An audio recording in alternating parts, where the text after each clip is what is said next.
Good morning for another version of Porch Time. Ooh, y'all, it is brisk out here. Holy cow. But it is getting to be farther into fall, so that is to be expected. Let's talk about emergency funds. Do y'all have an emergency fund? Do you know what an emergency fund is? An emergency fund is a little bit of money that you put aside for emergencies.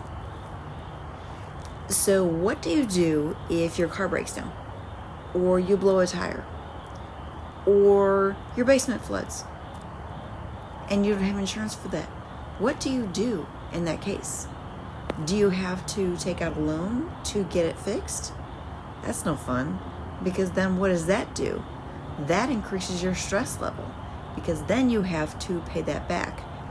And by doing that, you are helping the financial institutions by them giving the privilege of being able to borrow their money. Instead, if you put some money aside for times like that, you will find that they don't happen as often.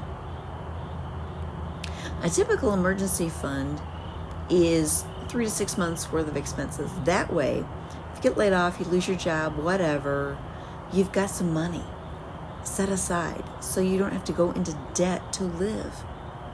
A good starter emergency fund is between $500 and $1,000. Like if you're single, you live at home, all you have is your car, not very many bills, $500 will do until you get your debts paid off, and then you beef that up to the 3 to 6 months so that you have a cushion.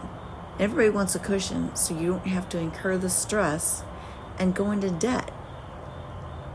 Think about an emergency fund. An emergency fund should be a place like ours is in a separate savings account. We don't touch it. It just sits there being really boring, just getting interest. We have ours in a higher yield savings account. So it makes us a little bit of money. And when I make money, I feel like a financial institution, because I'm better at it than they are. An emergency fund is something that is important, lowers your stress level, and gives you a cushion. So a baby emergency fund, $500 to $1,000. Get all your debt paid off, then beef that up to 3 to 6 months. You'll be glad you did when something rolls around.